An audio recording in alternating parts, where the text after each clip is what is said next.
আপনার আর কিছু কষ্ট আমি কান বুঝিয়া ঠান্ডার মাঝে আপনারা আসন বহুত কষ্ট হড্ডা ধৈর্য সহকারে মাহফিলের মধ্যে আসন। যাই হোক, আরও কিছু সময় আপনারা এই মাহফিলের মধ্যে ধৈর্য সহকারে থাকতা ইনশাল্লাহ পারবেন না। আপনারা বেশি আলোচনা করতাম না, রাত যেহেতু বেশি হয়ে গেছে। মাহফিলের একটা কার্যসূচিও আছে, কার্যসূচি প্রায় সময়টা প্রায় শেষ হওয়ার পথে, যার জন্য আমি কোনো আল্লাহ রসুলের অসংখ্য হদিস তাই কোনো হদিসও পড়েছি না, শুধু একটা সূরা তিলাওয়াত করছি। ও সূরার ব্যাখ্যা, সূরার শান নিয়ে আমি আলোচনা করার চেষ্টা করব যদি আল্লাহ তৌফিক দান করেন। কোরআন শরীফের মধ্যে 114টা সূরা আছে। হাফিজ সাহেব যারা কোরআনটা হিফজ করছেন, হাফিজ সাহেবগুলোর যারা পূর্ণ হাফিজ যারা আছেন, কোরআনটা পুরা হিফজ করছেন, কোরআনটা যারা মুখস্থ করছেন, সিনার মধ্যে স্থান পাইছে, কোরআনে জায়গা পাইছে, সেই কোরআন শরীফের 114টা সূরা আমরা মনে করি অর্জন সারা আলাম নাশরাহ লাকা, কুল হু আল্লাহ, কুলিয়া, ওরকম বাট্টি সূরা নি বলে জি না, বহুত লম্বা লম্বা সূরা আছে। তাই 114টা সূরা পূর্ণ 30 পারা কোরআন। তো 114টা সূরার মধ্যে থেকে আমি একটা সূরা তিলাওয়াত করছি। এই সূরা হইল আলাম নাশরাহ লাকা সদরাক। এই সূরা আমরা প্রায় মুসলমান হলে তিলাওয়াত জানি না, না বলতে প্রায়ও জানি। হয়তো কোনো এইরকম কোনো কেউ মুসলমান থাকি যাইতে পারেন যে মসজিদও গেছেন, যাওয়ার পরে আলাম তারা পর্যন্ত সূরা ফিল পর্যন্ত মুখস্থ করছেন, কিংবা তো সূরায় জিলজাল পর্যন্ত মুখস্থ করছেন, তার থেকে বেশি নাই ওইব। কতটুক পর্যন্ত যদিও মুখস্থ করছেন, তার জীবনে মেহনত করছেন, এর ভিতরেও বাকি সব নামাজগুলা তাই এই সূরাগুলা দিয়ে পড়িতে হয়। আর না হয় যদিও সূরা লহব পর্যন্ত, তাব্বাতি আদা পর্যন্ত সূরা যদি মুখস্থ থাকে, আল্লাহর বান্দায় নামাজ তার জীবনে পড়িতে হয়। 60টা সূরা, 60টা সূরা তো প্রায় সব মুসলমানও মুখস্থ করতে পারবেন না, না আর নইলে 60টা তো পারবা না। বারবার 4 সূরাও যদি মুখস্থ থাকে না, তাই তো মুসলমানের ঘরে জন্ম নিয়েছেন, তার মুসলমান হওয়া যেত না। অনেক কোরআন শরীফের সূরা অনেক হিন্দু ধর্মের বাইরে হইতে হয়। আমরা ইসলাম ধর্মের কলিমা আছে, যে কলিমা অনেক হিন্দু ধর্মের বাইরে কলিমা পড়িতে পারেন, আমি নিজেও শুনছি। তে কলিমা পড়ছেন বলিয়া তাই আমার হিন্দু ধর্মের ভাই মুসলমান হয়ে গেছেন? জি না, খালি মুখ দিয়ে কলিমা পড়লে মুসলমান হওয়া যায় না, দিল দিয়ে স্বীকার করা, একরার করা, ওটার নাম হইল গিয়া। এইভাবে যদি কলিমার যদি পড়েন, বিশ্বাস করেন, তাহলে তাই মুসলমান, ইসলামরে গ্রহণ করলা, ইসলাম ধর্মাবলম্বী মানুষ। তো সূরা একটা পড়ে নিলেও যেন সূরাটা খালি আমি পড়া জানি, অন্য এক ভাইয়ে যদি ওলা পড়য় বলে পড়ে লাইছি আমি পুরা কোরআন মানি লাইছি নি, বলে জি না, পূর্ণ কোরআনের উপরে তাই বিশ্বাস রাখা লাগবো, ইমান আনা লাগবো। ইমান আনার নামও বিশ্বাস হওয়া হয়। পুরা কোরআনটা তাই আসমানি কিতাব, আল্লাহর দেওয়া কিতাব, এখান তাই দিল দিয়া গাওয়া দেওয়া লাগবে, সাক্ষী দেওয়া লাগবে। যার জন্য এই সূরার ব্যাখ্যা দেখলাম তাফসীর ইবনে কাসির, হাফিজ ইমাদউদ্দিন ইবনে কাসির রহমাতুল্লাহি তাআলা আলাইহি সূরার ফজিলত বয়ান করছেন। আমরা বুজুর্গানে দিন সিলসিলার বুজুর্গানে দিন হলে একটা খতম শরীফ পড়য়। কোনো সময় মানুষ যদি মুসিবতের সম্মুখীন হয়, কোনো নেক মকসুদ নিয়ে যদি খতম পড়েন, যে খতমে জাগান হওয়া হয়, ওটার মধ্যে সূরা আলাম নাশরাহ লাকা এই সূরাটা নিয়ে ঢুকানি হয়েছে। তাই এই সূরার ব্যাখ্যা আনছন, ফজিলত আনছন। সেও যদি আলাম নাশরাহ লাকা সূরাটা কোনো মানুষ মুসিবতের সম্মুখীন হয়, বিভিন্ন ক্রমে মানুষ মুসিবতের সম্মুখীন হয়, তখন আলাম নাশরাহ লাকা সূরা যদি সে বেশি বেশি করিয়া পড়ে, এই মানুষের আল্লাহ কঠিন মুসিবত থেকে আল্লাহ তারে নাজাত দিবা, সে উদ্ধার হইব। সুবহানাল্লাহ। আলাম নাশরাহ, এই আ শব্দ যেটা আইছে, এটা আ যে আলিফ যেটা আইছে, আলিফের উপরে জের জবর আওয়ার পরে এটা আমরা নহবি কায়দা হওয়া হয় বলে এটা হামজাও হয়েছে। এটা সত্য। ইমাম সাহেব বলে আগে ফলায় পড়েন আলিফ, জার, জের, জবর, জজম, তসদিদ কিচ্ছু নাই। আর হামজা জবর হওয়ার লগে লগে হয়ে গেছে হামজা। ওই যে যেটা ইয়া হামজারে হামজা ইস্তেফহাম কোয়া হয়েছে, আরবি গ্রামারে হামজা ইস্তেফহাম কোয়া হয়েছে, প্রশ্নবোধক হামজা, প্রশ্নবোধক আলিবরু আলি পাইছে। ও আল্লাহর যাতে আমরার নবী জনাবে মোহাম্মদুর রসুল্লাহ সাল্লাল্লাহু আলাইহি ওয়াসাল্লাম রে দুনিয়ার জমিনও ফাটাইছ, যে নবীরে দুনিয়ার জমিন রহমতুল্লিল আলামিন, সমস্ত নবীদের নবী, কুল কায়নাতর নবী, দু জাহানের বাদশাহ, ও নবীরে আল্লাহ ফাটাইছ। নবীরে আল্লাহ জানাইছেন বলে, হে নবী, আপনার কি আমি দিলটারে খুলিয়া দিছি না? আপনার কি দিলটারে আমি আলোকিত করছি না? আপনার কি দিল আমি ছাক করছি না? কয়েকটা মাত আনছেন আল্লাহ নাশরা আলাকাত, কয়েকটা মান দিল খোলা, আলোকিত, হর্ষা এবং ছাক। ছাক দি মুরাদ কিরা? ছাক দিয়া মুরাদ হইল গিয়া চিরা। আমার যদি কেউ বুক চিরন, সামান্য পেট চিরন, রক্ত বাড়াইব না নকল যায়? রক্ত বাড়াইব, ব্লাড বাড়াইব। ডাক্তারে অপারেশন করলে কম হোক বেশ হোক ব্লাড বাড়াইব। আল্লাহর রসুলর সিনাসাক একবার না দুইবার না, তান জীবনের টোটাল 4 বার সিনাসাক করা হয়েছে। সুবহানাল্লাহ। সেই নবীর সিনাসাক করতে কোনো রক্ত বাহির হয়েছে না, সেই নবীর সিনাসাক করতে তেমন কষ্ট হয়েছে না, সামান্য একটু কষ্ট হয়েছে। তে নবীরে সিনাসাক কেনে আল্লাহ করো? আল্লাহর রসুলর সিনাসাক প্রথমবার কত বৎসর বয়স হয়েছে? জহিরা মালুমাত সেই কিতাবও আনছেন আল্লাহর রসুলের প্রথম সিনাসাক হয়েছে 3 বৎসর বয়সকালে, মাত্র 3 বৎসর বয়স। 3 বৎসর বয়স খেনে রসুল্লাহর সিনাসাক করা হইল বলে, ও কারণে করা হয়েছে যে কোনো বাচ্চারাও, ছোট ছোট বাচ্চারা ওখানেও আসন, 5 বৎসর 7 বৎসর 8 বৎসরের বাচ্চারা আসন। গাড়ি এখন যদি থাকে দেখবা গাড়িত কোনো সময় কুন্টাই না নয় যায়, সাইকেল তৈলেও লাড় হয়, ইলা আমরাও একদিন লাড়িয়েছি, বাইক তৈলেও লাড় হয়, কুন্টি করেন, খেলাধুলা করেন। বাচ্চারার চঞ্চল একটা মন আছে, এটা প্রায় বাচ্চারার থাকে, বেশিরভাগ সব বাচ্চারার থাকে, তবে একগুলো বাচ্চারার বেশিরভাগ থাকে। যে ছোট ছোট বাচ্চারার চঞ্চল মন যেটা আছে, এই ধরনের যে অভ্যাস যেটা আছে, এটারে আমরা দমন করি, বুঝাই, দমক দেই।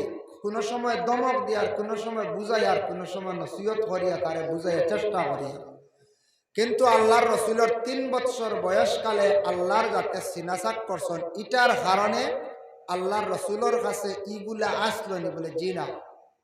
ইবনে কাসির আনয়ন আল্লাহ পাক রব্বুল আলামিনে জানায়েন, হে নবী, আপনার কি আমি দিল মোবারক আমি খুলিয়া দিছি না? বলে, আমি আপনার দিলটা এইভাবে খুলছি, অতটুক ফর্সা করছি, অতটুক আমি আলোকিত করছি। নবী জানিয়া রাখো, ছোট শিশুকালে বাচ্চারার যে মন যেটা থাকে, এটা কখন আমি আপনার কাছে আমি রাখতে চাই আর না। আপনারা আমি বেআইবদার বানাইয়া সৃষ্টি করছি জমিনের মধ্যে, আমি আল্লাহর যাতে পাঠাইছি। যদি এই সময়ে যদি এই ধরনের মন যদি থাকে, তাহলে হে নবী, আপনারে হয়তো সবে নবী বলিয়া বিশ্বাস করতো না, নবী হিসাবে মানত না, গ্রহণ করতো না। যার কারণে নবী আপনারে এতটুকু আমি দিল খুলিয়া দিলাম, ভরসা করিয়া দিলাম। আমরার নবীর কোনোদিন দিলের মধ্যে এই ধরনের কোনো কিছু আসলো না। বাচ্চাদের যে মন যেটা আসলো, ভাতলামি যেটা আসলো, এটা বিলকুল ছিল না, বিলকুল। এটার তাকি আল্লাহ নবীরে আলাদা রাখছে। বাচ্চারার যেন ফাতলামি মন যেটা আছে, এটা নাই। ও আলাম নাশরাহ লাকা সাদরাক আল্লাযী আনকাদা যাহরাক। হে নবী, আপনার যেন পেট সিরিসন এনখে জানননি, খার দ্বারা আমি পেটটা আমি সিরাইলাম। আপনার যেন সিনাসাক যেটা করাইলাম, খার দ্বারা বলে একজন ফরিস্তার দ্বারা, যে ফরিস্তা হইলা যে মুকাররিব ফরিস্তাদের মধ্যে একজন ফরিস্তা, যার নাম হইল হযরতে জিবরাইল আলাইহিস সালাতু ওয়াস সালাম। এই জিবরাইল ফরিস্তা আল্লাহর রাসূলের কাছে কয়বার তশরিফ আনছেন। জিবরাইল ফরিস্তা যত বেশি রাসূলুল্লাহর কাছে তশরিফ আনছেন, এইভাবে আর অন্যান্য নবীদের কাছে এমনভাবে তশরিফ আনছেন না। শাওয়াহিদুন নবুওয়া এই কিতাবও আনছেন, 4000-এরও ঊর্ধ্বে রাসূলুল্লাহর কাছে জিবরাইল ফরিস্তা তশরিফ আনছেন। হক সুবহানাল্লাহ। 4,000-এরও ঊর্ধ্বে। এই যে জিবরাইল ফেরেশতা, যে ফেরেশতা একদিন আল্লাহ পাক রব্বুল আলামিন রে জানাইলা কইলা, আল্লাহ আপনি জান্নাত বানাইছো 8 খান, জাহান্নাম বানাইছো 7 খান। আমি বড় আশা করি আর একটা বার আমি একটা জান্নাত আমি দেখতে চাই। আল্লাহ পাক রব্বুল আলামিন ঘোষণা করেন, জানিয়ে দিলা কইলা, হে জিবরাইল যাও, তুমি জান্নাত দেখতে চাও, সবচাইতে ছোট একটি জান্নাত আছে, যে জান্নাতের নাম হইল গিয়া জান্নাতে নাঈম। জান্নাতে নাঈম কুরআন শরীফ আছে, ফি জান্নাতিন নাঈম। এই জান্নাতে নাঈম ওখান যাও, তুমি ঘুরিয়া দেখিয়াও। জিবরাইল বড় খুশি হইছেন আল্লাহর আদেশ ক্রমে, যখন তান ডানা লইয়া উড়া আরম্ভ করলা জান্নাতে নাঈমের ভিতরে প্রবেশ করিয়া একাধারে দৌড়াইতে দৌড়াইতে জিবরাইলে তান জীবনে 350 বছর পর্যন্ত জান্নাতে নাঈম দৌড়াইলা। জান্নাতে নাঈমর তান কোনো কিনারা পাইলা না। হোক আকবার সুবহানাল্লাহ। 350 বছর জিবরাইল ফেরেশতা জান্নাতে নাঈমর কোনো কিনারা পাইছেন। এই যে জান্নাতে নাঈম, ওই জান্নাতে নাঈম থেকে আরো উচ্চ পর্যায়ের সবচাইতে আলা জান্নাত হইল গিয়া ও জান্নাত। 8টি জান্নাতের মধ্যে হইছে সবচাইতে সুন্দর, সবচাইতে বেহতর বালাওয়ালা জান্নাত হইল গিয়া জান্নাতুল ফিরদাউস। এই জান্নাতুল ফিরদাউসের কথা কুরআনে আল্লাহর কাছে ঘোষণা করেন, ইন্নাল্লাযীনা আমানু ওয়া আমিলুস সালিহাতি কানাত লাহুম জান্নাতুল ফিরদাউসি নুজুলা। সূরা কফ আয়াত। আল্লাহ পাক রব্বুল আলামিন ঘোষণা করেন, ইন্নাল্লাযীনা আমানু, নিশ্চয় কোনো শক সন্দেহ নাই, আমি আল্লাহ পাক রব্বুল আলামিন রে এক আল্লাহ বলিয়া যারা বিশ্বাস করছে, আমার উপরে তারা ঈমান আনছে, আমারে এক বলিয়া তারা মানছে, আমি আল্লাহ ব্যতীত দ্বিতীয় কোনো পাথর রে, দ্বিতীয় কোনো গাছরে তারা পূজা করছে না। ইন্নাল্লাযীনা আমানু, তারা ঈমান আনছে, ওয়া আমিলুস সালিহা, ওয়া আমিলুস সালিহাতি মুরাদিয়াত আছে কি আমালিস সালিহা, আমালিস সালিহা। আবার এর অর্থ আনছেন মুফাসসিরিনে কেরাম হলে মুরাদ লইছেন সালাত এবং সওম, নামাজ এবং রোজা দুইটার কথা উল্লেখ করছেন। 1 নম্বর ঈমান সে আনছে, 2 নম্বরে নামাজ এবং রোজা। এই আমালে সালিহা যখন আল্লাহর বান্দার মধ্যে যখন আই গেল, কানাত লাহুম জান্নাতুল ফিরদাউসি নুজুলা, তাদের জন্য আমি আল্লাহ পাক রব্বুল আলামিনের জান্নাতুল ফিরদাউস তৈয়ার করিয়া রাখছি, রেডি করিয়া রাখছি। যারা আমলে সালেহ আদায় করব, আমলে সালেহকারী হইব, তাদের জন্য আল্লাহ জান্নাতুল ফিরদাউস তৈয়ার করিয়া রাখছি। সুবহানাল্লাহ। জান্নাতুল ফিরদাউস এত সুন্দর, জান্নাতুল ফিরদাউস যে বলে জান্নাতুল ফিরদাউস যেটা, এটা কতটুকু সুন্দর তার একটা বর্ণনা আমি শানে হাবিবুর রহমান তাকে আমি আর আল্লাহর রসুলের তো মেরাজ নসিব হয়েছে, এখান তো আপনারা জানা আছে। রসুল্লাহর মেরাজ নসিব হয়েছে না?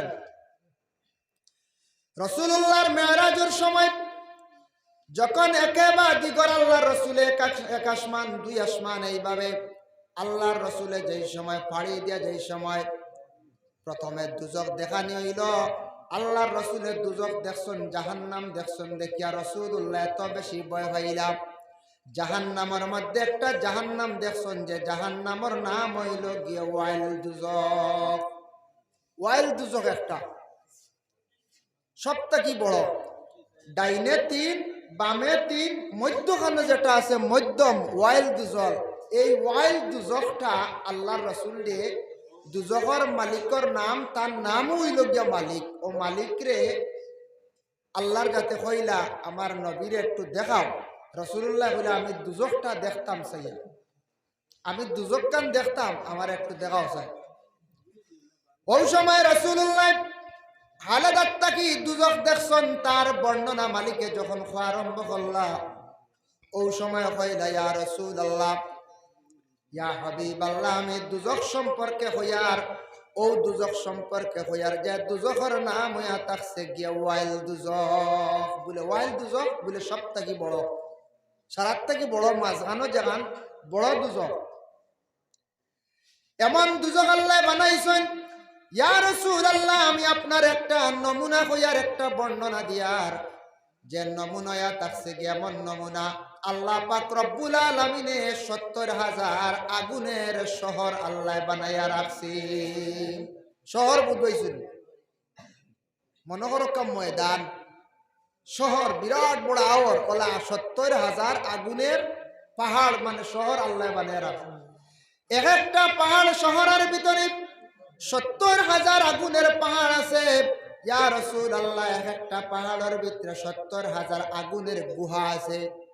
ইয়া রাসূলুল্লাহ, এক একটা গুহার ভিতরে ৭০,০০০ আগুনের সন্দুক আছে। আর এক একটা সন্দুকের ভিতরে ৭০,০০০ সাপ আর বিচ্ছু আল্লাহ তৈয়ার করিয়া রাখছে। আল্লাহর রাসূলের যেমনে শুনছেন, শোনা মাত্র তান ভয় লাগছে, খান্দন আরম্ভ করেন। হায় রে আল্লাহ, এত কঠিন জাহান্নাম আপনি তৈয়ার করিয়া রাখছো, আমার উম্মত হল কিভাবে সেই জাহান্নামের আগুন থেকে বাঁচতা? সেই জাহান্নাম সম্পর্কে আবার কুরআন ও আল্লাহর যাতে ঘোষণা করেন, ইন্না শাজারাতাজ যাক্কুম তুআমুল আসিম। ইন্না শাজারাতাজ যাক্কুম, জাহান্নামীরা জাহান্নামের মধ্যে তাকবা, খানি নাই, বিলকুল খাওয়ার কোনো কিচ্ছু নাই, ক্ষুধার্ত থাকবা, অনাহার থাকবা। জাহান্নামে শুধু একটা গাছ থাকবো, সেই গাছের নাম হইল যাক্কুম। কেউ কইছেন গাছের ফল থাকবো যাক্কুম, কেউ কইছেন বলে গাছের খাটা যেটা, এটার নাম থাকবো যাক্কুম। এই যাক্কুম গাছের খাটা তখন খাইব গে জাফট মারিয়া, খানি পাইতো নাই। ইন্না শাজারাতাজ যাক্কুম তুআমুল আসিম, এমন ভাবে খাইব, খাইতে সময় তার গলার মধ্যে লাগি যাইব। জেলা একটা মাংসা মাছ খাইতে সময় গলার মধ্যে যখন খাটা লাগি যায়, গসা লাগি যায়, গসা লাগার পরে মানুষের বহু কষ্ট হয় না নাম। এইভাবে গলার মধ্যে খাটা লাগবো, একাধারে সে চিৎকার দিব, খান দিতে থাকবো, আল্লাহ আমার গলার খাটাটা ছুটিবার লাগে সামান্য জলের ব্যবস্থা করো। একাধারে খান দিব, কত বছর পর্যন্ত খান দিব। জাহান্নামীরা খাটা লাগার পরে একাধারে ৪০,০০০ বছর খান দিব। এর ভিতরে তার ডাকর কোনো মানুষে সাড়া দিত নাই, কোনো ফরিস্তায় সাড়া দিত নাই। ৪০,০০০ বছর পরে আল্লাহ একবার কইবারে, বন্দা তুন খেনে আমারে খালি ডাকস, একটা বার খসায় বলে আল্লাহ আমি সামান্য পানি চাই। আর ও সময় আল্লাহ পাক রব্বুল আলামিনে কইবা, ও ফরিস্তা হল যাও সারে সামান্য জাহান্নামের পানি নিয়ে তোমরা সেই ব্যক্তির দিয়াও। জাহান্নামী হলর তখন সেই গলার খাটা লাগনেওয়ালা ব্যক্তিরে গরম পানি নিয়ে দিবা, খাইব।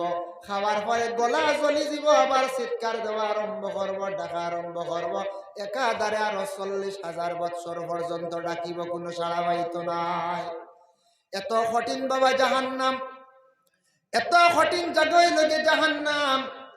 জাহান্নাম হয়তো আমরা বুঝিয়ার না। দেখো তার একটা উদাহরণ স্বরূপ, দুনিয়াত মানুষে কোনো সময় লড়াই করে, ঝগড়া করে, মায়ের খরচ দিনারাম, মায়ের হল্লা দুইজনে গুছা উঠি গেল, কিবা তো সম্পদ নিয়া, কিবা তো গাড়ি নিয়া, কিবা তো সুন্দরী রমণী নিয়া, কিবা তো মাটি নিয়া মানুষে লড়াই করলো। দুইজনে লড়াই করলে একজনে আরেকজনকে মারলো, হয়তো একবারে হত্যা করলো, নতুবা কিছু মারলো, জখমি করলো। খেই চইল, তখন পুলিশে দরিয়া, আসামি দরিয়া নিয়া প্রথমে হাজতের মধ্যে দিল। প্রথমে দিল কোন জায়গায় বলে হাজত, কারাগারের ভিতরে যখন নিয়া দিল, ৩ মাস হোক ঊর্ধ্বে, ৩ মাস নিচে হয়তো ২ মাস, কিংবা তো ১ মাস, কিংবা তো ১৪ দিন তার বেইল হয়ে গেল। পরে আবার ম্যাজিস্ট্রেট এটা সুবিচার করলো, সাক্ষী প্রমাণ হিসাবে তার বিচার করলিও। যদি দেখা যায় সে নির্দোষ, তারে খালাস দিল। আর যদি দোষী সাব্যস্ত হয়ে যায়, সে আবার সাজাপ্রাপ্ত হয়ে যায়, সে বড় কষ্ট করে। দুনিয়ার যদি সামান্য যদি কষ্ট করার কারণে, সামান্য ভুল করার কারণে যদি কোনো মানুষের দরিয়া নিয়ে প্রশাসনিক লাইনে, প্রশাসনের দরিয়া নিয়ে প্রথমে হাজতের মধ্যে রাখে, কত কঠিন বাবা এই জায়গা। দেওয়ালের ভিতরে না আছে বাবার দেখা, না আছে মায়ের দেখা, না আত্মীয় স্বজন, না স্ত্রীর দেখা, খেয়ারর সঙ্গে দেখা নাই। হয়তো সপ্তাহে ১৫ দিনে একদিন দেখবা, সেই দেওয়ালের ভিতরে আপনি প্রথমে হাজত কাটতে লাগেন।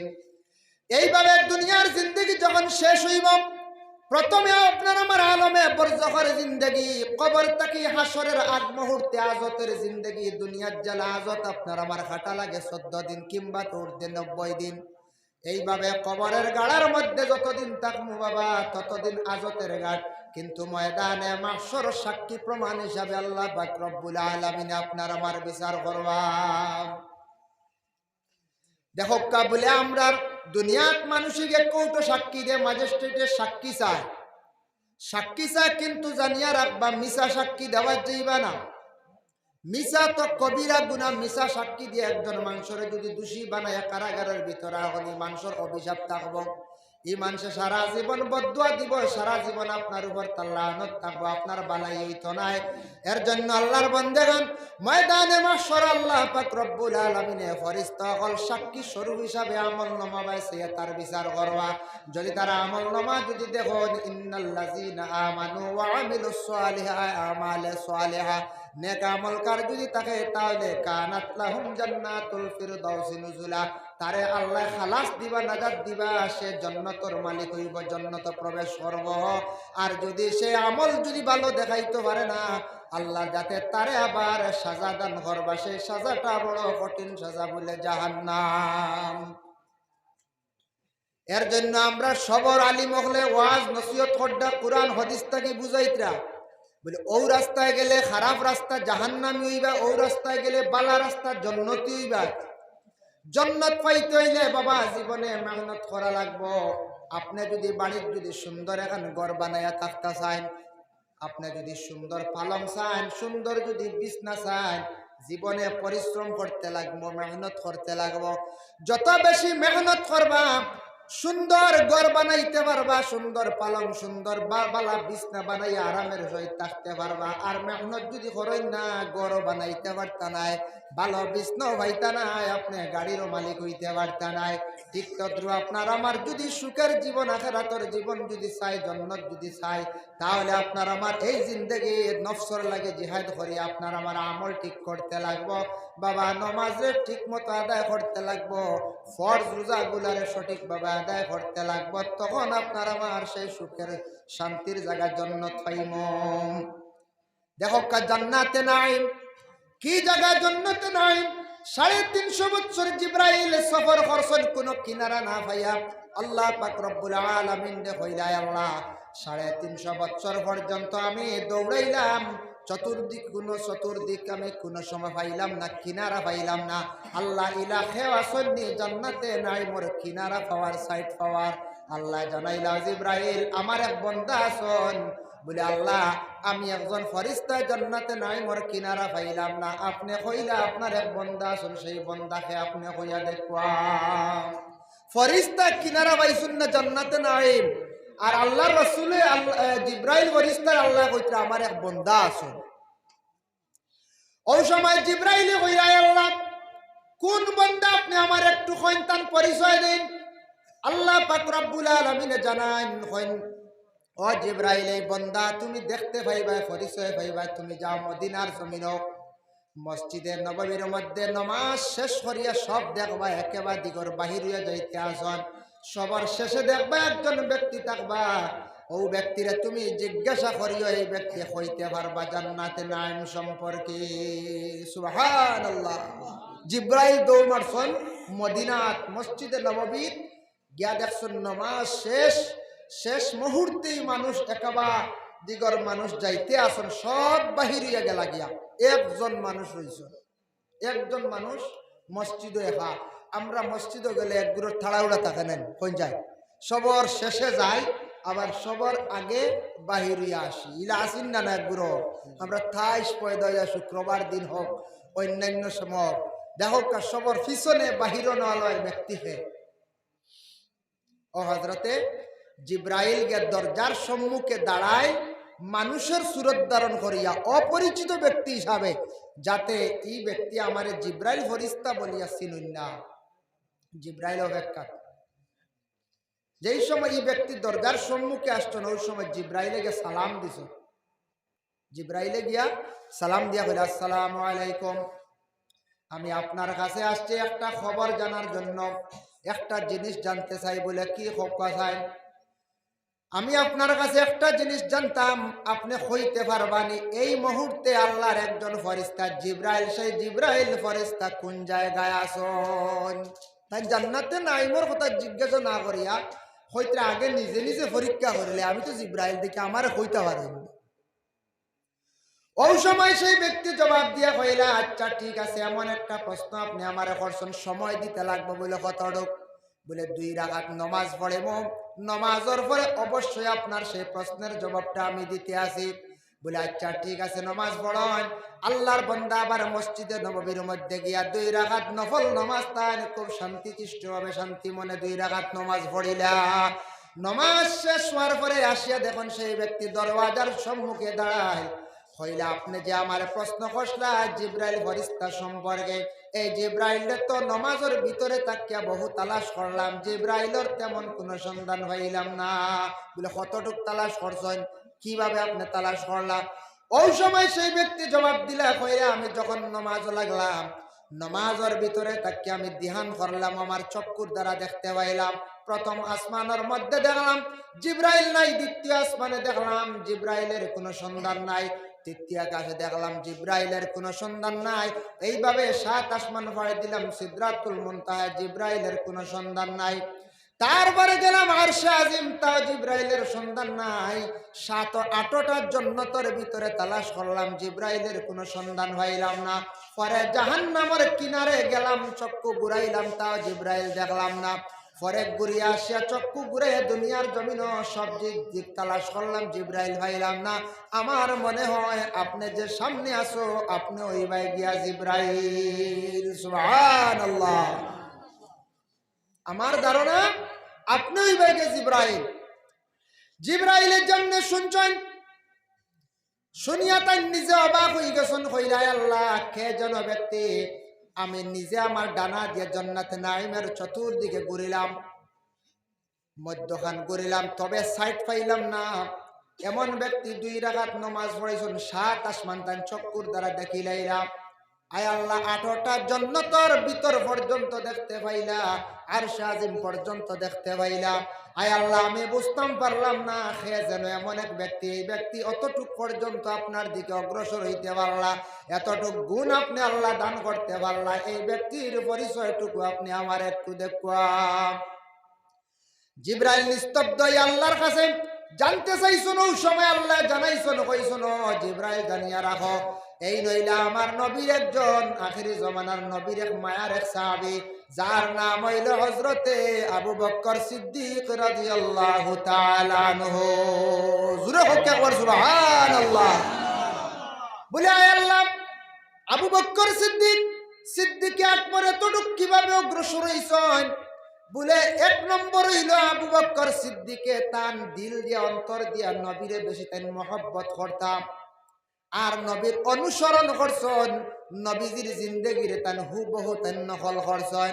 আমরার নবী কিভাবে খাইতে আসেন, নবী কিভাবে চলতে আসেন, নবী যে কিভাবে নমাজ পড়েছেন, নবী যে কিভাবে দোয়া করছেন, নবীজির আদর্শ আদর্শিত হয়েছেন, যার জন্য এই হযরতে আবু বকর একমাত্র অতটুক পর্যন্ত আল্লাহর দিকে অগ্রসর হইতে পারছেন। জিব্রাইল, আমি আল্লাহ পাক রব্বুল আলামিনে আবু বকর দে এতটুক পর্যায়ে নিয়ে পৌঁছাইছে। আবু বকর সেই ব্যক্তি তুমি পরিচয় করিয়া রাখো। জিব্রাইল বা এর জন্য দেখো হযরতে আবু বকর সিদ্দিক রাদিয়াল্লাহু তাআলা আনহু যে সাহাবী, এত তান ধ্যান মুক্ত আল্লাহর নমাজ তান পড়িদা, যে নমাজের ভিতরে থাকা অবস্থায় তান চক্ষু দিয়া 7 আসমান জান্নাতের ভিতর আরশে আজিম সিদরাতুল মুনতাহা দেখতে পাইলাম। পরে আল্লাহর বান্দাগান, আল্লাহর যা কিছু ইবাদত করি না কেন আপনার আমার জীবনে খুলুসিয়ত নিয়ে আল্লাহর ওয়াস্তে যদি নমাজটা পরিপূর্ণভাবে জীবনে আদায় করতাম পারে, ওরে আল্লাহর বান্দাগান, আপনার আমার এই কম সময়ের ভিতরে আল্লাহর নিকটবর্তী হইতাম পারবো। তাই আল্লাহ পাক রব্বুল আলামিন জানান, আলাম নাশরাহ লাকা সাদরাক ওয়া ওয়াদানা আনকা ওয়িজরাক আল্লাযী আনকাদা যাহরাক। ও নবী, আপনার উপর থেকে আমি আল্লাহর যাতে বুঝা সরাইয়া নিছি গিয়া। বুঝা সরানি অর্থ কিটা? বুঝা দিয়ে মুরাদ হইল আপনার আগেও কোনো গুনাহ নাই, পিছনে কোনো গুনাহ নাই, নবীজির আগে গুনাহ নাই, পিছে গুনাহ নাই। এখন প্রশ্ন করবা, আমরা নবীও তো ডেইলি রোজানা 100 বার আস্তাগফিরুল্লাহ পড়িছেন, হাদিসও আছে, এই নবী তো আস্তাগফিরুল্লাহ তান গুনার জন্য পড়িছেন না, উম্মতে মুহাম্মাদের জন্য একটা সবক দেখায় গেছেন। বলে ও আমার সাহাবী হল, তুমি তান জানিয়া রাখো, দেখো আমিও তওবা করি, আর তওবা করলে মানুষের গুনাহ মাফ হয়, মানুষের দিল নরম হয়, মানুষ আল্লাহর নিকটবর্তী, আল্লাহর কাছে শর্মিন্দগি তার জাহির করে। এর জন্য তুমি তাই ওলা তওবা করিও, জিন্দেগির মধ্যে গুনাহ করার পরে তওবা করলে তোমাদের গুনারে আল্লাহ ওলা মাফ দিবা। তওবার দরওয়াজা বন্ধ নাই, গুনাহ করছে বান্দা তওবা করো, রহমতের আশা নিয়ে তওবা করো, আল্লাহ পাহাড়ের মতো গুনারে আল্লাহ মাফ দিব। কিন্তু একটা জিনিস আল্লাহ মাফ দেয় না, মাফ হইতো না। কোন জিনিস?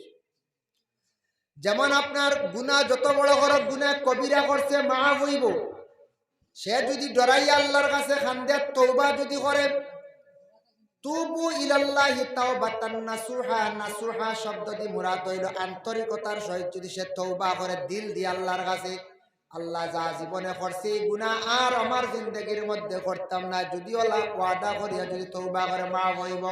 ফরর হক কোনো সময় মাফ হইতো না, যত সময় পর্যন্ত মালিকে দাবি ছাড়ছে না অত সময় পর্যন্ত ফরর হক মাফ নাই।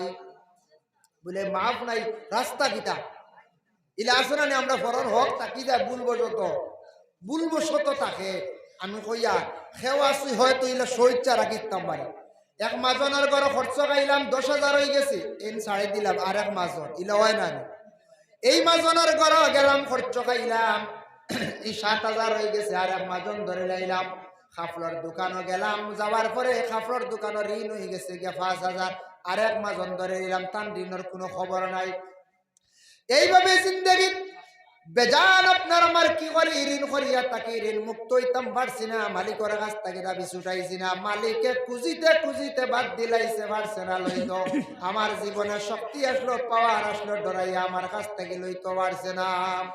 হ্যাঁ আপনি দিতে পারছেন না, ওসিয়ত নাই, মালিকের কাছে কইয়া আপনি দাবি ছুড়ান। কিন্তু ইলা যদি কোন আল্লাহর বান্দা যদি জোর জবস্তি করিয়া যদি ঋণ আনছেন বা জোর জবস্তি করিয়া দিছেন না, দাবি ছুটাইছেন না, কিয়ামতের দিন আল্লাহর কাছে যখন গিয়া হাজির হইবা, আল্লাহর কাছে গিয়া তখন সেই ঋণওয়ালা মালিক দোকানদার মাজন গিয়া হাজির হইয়া কইবা, আল্লাহ জমির এই মানুষের কাছ থেকে আমি টাকা পয়সা লইতাম পারছি না রে আল্লাহ, আমার সেই ঋণের টাকাটা আপনি ঘুরাইয়া দেব, আমার সম্পদ ঘুরাইয়া দিন। আপনার কাছে বিচার জমিনও পারছি না লইতাম, আপনার কাছে বিচার দিলাম, আপনি আমার গুলা লইয়া দেব।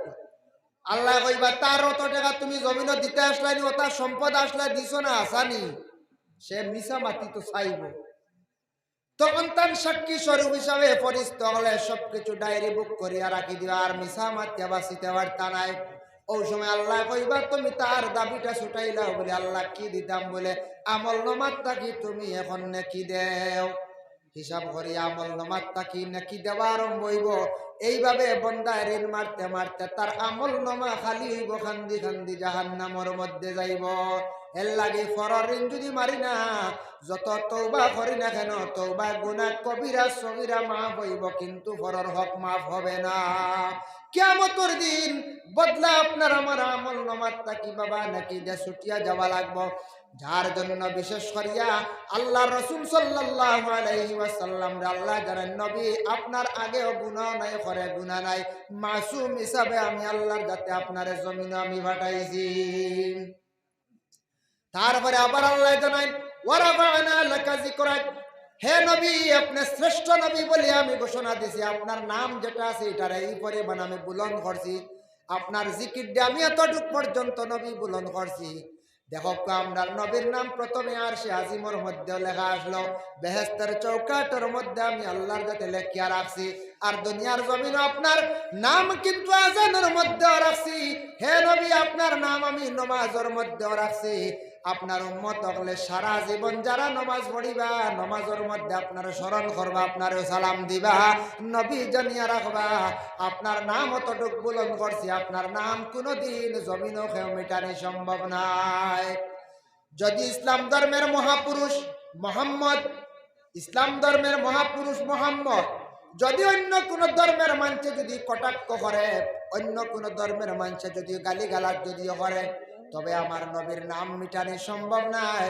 আমার নবী জীবনে যতটুকু কষ্ট করে ইসলাম প্রচার করে কলিমার দাওয়াত দিয়া জমিনে তুইয়া গেছেন, আমরা দৃঢ় বিশ্বাস কিয়ামতের আগ পর্যন্ত নবী মুহাম্মদের নাম কেউ মিটাইতে পারতা নাই। পারবানি কোন চাই যত যত সোশ্যাল মিডিয়াত মাতক্কা মুহাম্মদের বিরোধিতা হরক্কা কেউ কিচ্ছু করতে পারতা নাই। নিজে নিজে তাই ধ্বংস হইবা, বরবাদ হইবা। ওয়ারাফানা লাকা যিকরাক ফাইন্না মাআল উসরি ইউসরান, ফাইন্না মাআল উসরি ইউসরান। যখন তোমার সামনে মুশকিলে দেখা দিব, কোন কঠিন জিনিস সামনে আইব, ফাইন্না মাআল উসরি ইউসরান, ইন্না মাআল উসরি ইউসরা। জানিয়া রাখিয়া তোমার সামনে যখন মুসিবত আইব, বড় মুসিবত পড়ব, তোমার সামনে কেস পড়ে গেছে, কিবা তো তুমি বড় বেমার পড়ছ, কিবা তো তোমার বাবা বেমার পড়ছ, কিবা তো তুমি বড় অভাবের মধ্যে পড়ছ, কঠিন বড় ধরনের মুসিবত পড়লে তুমি চিন্তা করিও না, ধৈর্য ধারণ করিও। অবশ্যই এটার পিছনে তোমার লাগি বালাই আছে। কুরআনের বর্ণনা, মুসিবত পড়লে ধৈর্য ধরো, আল্লাহরে ডরাও, স্মরণ করো, তোমার পিছনে বালাই আছে। আর মুসিবত পড়ার পরে ধৈর্য হারাইও না। ইলা অনেক সময় মানুষ ধৈর্য হারা হয়। কোন ছেলে কোন মেয়ের জন্য ধৈর্য হারা হইয়া সে নিজে নিজে সুইসাইড করিলাই করেন না। কোন ছেলে মেয়ের লাগি সে আসে তার জীবন সাথী বানাইবার জন্য বিবাহ করত, সে হয়তো আশিক হয়ে গেছে, সে মহব্বত পয়দা হয়েছে, মেয়েটা তারে আশা দিছে, এইভাবে হয়, হ্যাঁ ঠিক আছে। এইভাবে যদি কোনো মেয়ে ছেলেরা যদি জীবনে আশ্বাস দিয়া যদি থাকে, বলে হ্যাঁ ঠিক আছে, তুমি আমারে পছন্দ করছো, ভালোবাসছো, আমিও তোমারে ভালোবাসছি, যদি পছন্দ করিয়া থাকে, আশ্বাস দিয়া থাকে, হঠাৎ যদি কোনো মেয়ে যদি অন্য কোনো ছেলে পাইয়া এই ছেলেটারে বলে যায়, কিবা তো কোনো ধন সম্পদওয়ালা টাকা পয়সাওয়ালা একটা ছেলে দেখে পছন্দ করিয়া এই ছেলেটারে যদি বলে যায়, তখন ছেলেটার মনের মধ্যে কত বড় আঘাত লাগবো না না? ওই সময় কোনো ছেলেরা দুঃখিত হইয়া সুইসাইড করিয়া মারা যায়, কিবা তো কোনো সময় সে পাগল হয়ে যায়, কিংবা তো কোনো সময় কোনো ছেলে যদি কোনো মেয়েরে যদি আশ্বাস দিয়া থাকে, আর ছেলেটা যদি মেয়েরে বলি যায়, মেয়েটার দিল বহুত আঘাত লাগে, এটা যদি করিয়া তখন ছেলের পক্ষ থাকিয়া কিবা তো মেয়ের পক্ষ থাকে জীবনে একটা দুঃখা দেওয়াটা মুমিনের পরিচয় না, এটা মুনাফিকের পরিচয়। যার জন্য বিশেষ করে আল্লাহর বান্দাগণ ইলা যদি দুঃখা হঠাৎ যদি কেউ দিলা, কিবা তো কোনো বিবাহিতা মহিলা স্বামীর ঘরে আসন, বিভিন্ন ক্রমে নির্যাতন চলের, তার একটা মুসিবত হওয়ার পরে ধৈর্য হারা না হইয়া সুইসাইড করিয়া জলদি মরার জন্য জানি কুফরি অবস্থায় মারা যাইবা। এর লাগে মহিলা ধৈর্য ধারণ করতে কয়েকদিন পরে অবশ্যই বালাই আসান হইব, সুখের জীবন হইব।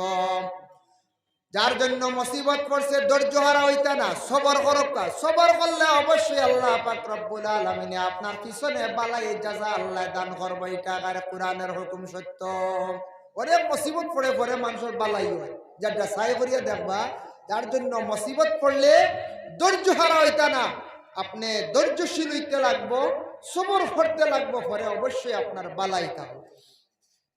ফাইজা ফারাক্তা মানসাব, যখন তুমি তাই বিভিন্ন কাজ কাম যা কিছু আছে এটার থাকি ফারি কইবাই, ওয়া ইলা রাব্বিকা ফারগাব, আল্লাহর ইবাদতের দিকে তুমি তাই মশগুল হয়ে যাও।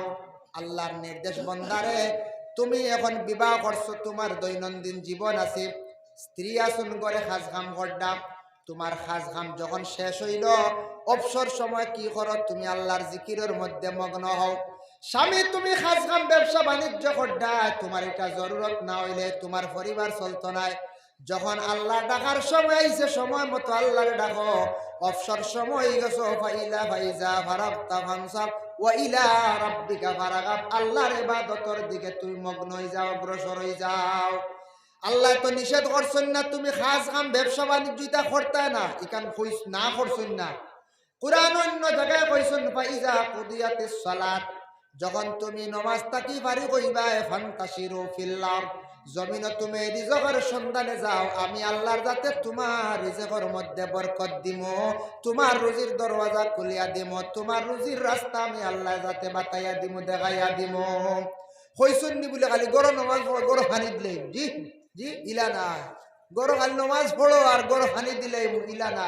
এক বেটা শুনছে যে মৌলানা সাহেব কইছেন যে আল্লাহ নমাজ পড়িলে আল্লাহর বেশরি ডাকিলে আল্লাহ খাবাইবা তে আর আল্লাহর হাওলা বাড়িতে বার হইতাম কইয়া জঙ্গল গেছে গিয়া জঙ্গল গিয়া খালি আল্লাহ ডাকে ডাকতে ডাকতে কিচ্ছু আর হয় না বুঝাইছিল ডাকতে ডাকতে কিচ্ছু হয় না উপাস লাস্টে অচেতন হয়ে ভাড়া পড়ে দিয়েছে হরিণ শিকারি গেছে বীরৈনর মশা লইয়া বীরৈনর তার মশা আসলো শিকারের কাছে আখতা দেখে একজন মানুষ হুশ জ্ঞান হারা মানুষটা মাটির মধ্যে পড়া ও সময় মুখ ভানি দিছে কিছু মুখ লড়াইছে তার হুশ আইছে একটু পরে আবার দাঁতর খবর খুলে না চামচ দিয়ে কুচাইয়া আবার সামান্য খানি খাওয়াইছে শেষে উঠিয়া হুশ আইছে কইল রে আল্লাহরে ডাকিসলাম তো আল্লাহ তো হাসাও খানি পয়লা দিলা না পরে এমন দিলা এমন ভাবে আল্লাহ খাওয়াইলা দাঁতর খবর ছুটাইয়া আল্লাহ বীরৈনর মশা খাওয়াইলা দেখছুন বেটা খাওয়াইছেন না না বেটা কর আল্লাহ এমন খাওয়াইলা বীরৈনর মশা খাওয়াইলা দাঁতর খবর ছুটাইয়া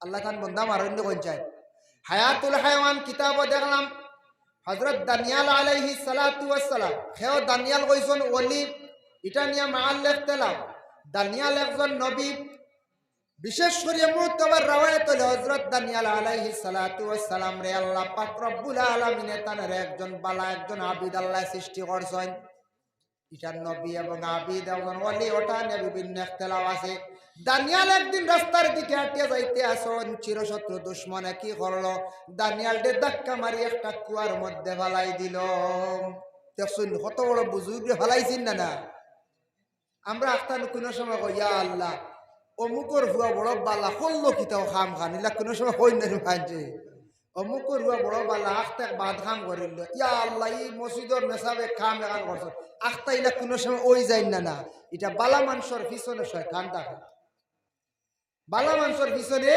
শয়তান থাকে শয়তানে চাইব বালা মানুষের নষ্ট করতো বুড়া মানুষের কাছে যায় না যে একবারে নমাজও নাই রোজাও নাই জিকির আজকার নাই কিচ্ছু নাই এন দেওয়া বেমারও নাই কিচ্ছু নাই বেহদ চলডা তুমি আপনিও কইবা আল্লাহ আমি নমাজও করি কোরআন তিলাওয়াত করি পড়াশোনাও করি শিরনিও মাঝে মধ্যে করি খতমও পড়াই আমার বাড়ি বেমার আজার মুরকি ছাড়ে না তা হইন না মানছি কি তাহলে জানেননি যেন আল্লাহরে ডাকিতে নরে আল্লাহ বিভিন্ন ক্রমে আরো পরীক্ষা করো যত বড় পরীক্ষা তত বড় দরজা নবীরে আল্লাহ পরীক্ষা করছে যার জন্য যারা আল্লাহরে ডাকে আল্লাহ পাক রব্বুল আলামিন তারারে বিভিন্ন ক্রমে পরীক্ষা করে আর যারা বিলকুল আল্লাহ তাকি সরি গেছে এরা আল্লাহ এরার বেশ খবর লইন না বন্দারে তুমি একবার আমার কাছে আমার মুঠির ভিতরে ঢুকিবাই তুমি ছাড়িয়ে দিছি যাও তোমারে ছাড়িয়া দিলাম মুঠ কিন্তু আমার কাছে তুমি আমার কাছে একবার আসবাই এর লাগে বিশেষ করিয়া বালা মানুষের পিছনে কি থাকে শত্রু বেশি থাকে শয়তান থাকে চাইব বালা মানুষের নষ্ট করতো বালা ইবাদত বন্দেগীর থেকে সরাই একবার নষ্ট করে যাইতো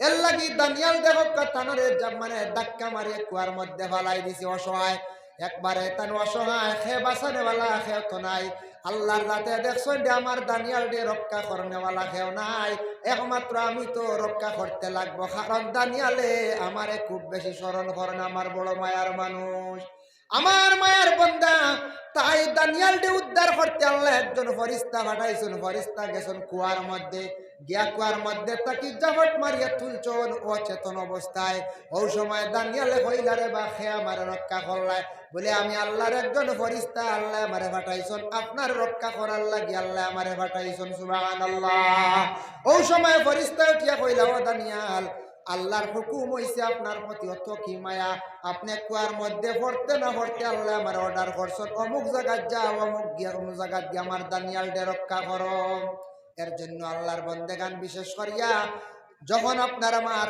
যা কিছু খাজ খাম ব্যবসা বাণিজ্য যা কিছু আছে যতটা জিনিস আছে ফারি বুয়ার সাথে সাথে আল্লাহর ইবাদতের মধ্যে বাকি সময়টা কাটাইতাম চেষ্টা করতাম যদিও সব সময় পারিও না কন্টিনিউ 24 ঘন্টার মধ্যে আপনার আমার মাত্র ফার্স্টটা টাইম আল্লাহর জাতরে যদি প্রথমে দাইম করে যদি ডাকতাম পারে পরবর্তীতে আস্তে আস্তে ইবাদতের দিকে অগ্রসর হইতাম পারবো যে ফার্স্টটা টাইম হইল 5 ওয়াক্তের নামাজ এই 5 ওয়াক্তের নামাজ যদি জীবনে আপনার আমার নফসর লাগে লড়াই করিয়া জিহাদ করিয়া যদি অগ্রসর হয়ে যায় তাহলে আল্লাহর বন্দেগান নামাজ যদি আদত যদি করিলাই তাহলে জীবনে আর নামাজ ছাড়তে পারতাম না প্রথম হইল নফসল লাগে লড়াই নফসল লাগে জিহাদ যারা বড় বড় তরিকতর বুজুর্গগুলো আছেন সিলসিলার সবক চালাইতরা সবক চালানেওয়ালা ইতার ক্লাস আছে এক ক্লাসের পর আরেক ক্লাস, এক ক্লাসের পর আরেক ক্লাস, ওলা একটা ক্লাস আছে মুজাহাদা হয়, নফসল লাগি নিজর নফসল লাগি কলবল লাগি লড়াই করা, নফসল লাগি জিহাদ করা। নফসে হতারে টানের আমি গুড়িয়া আমার বালা রাস্তা তাওয়া, যখন নফস কলবরে ফর্সা বানাই লিমু, ফ্রেশ বানাই লিমু, সবটা ফ্রেশ দেখমু, সব বালা দেখমু, সারা দেখমু বালা, আমি দেখমু বুড়া। এর জন্য বিশেষ করিয়া আল্লাহ পাক রব্বুল আলামিনের 3 বছর বয়সকালে নবীজির সিনাসা আল্লাহ করাইছেন, আবার 10 বছর বয়সে নবীর আরেকবার সিনাসা হইল। বলে কেন? ছেলে এবং মেয়েরা যখন 10 বছর বয়স হয়, 10-এর পরে সে বালিগ হয়।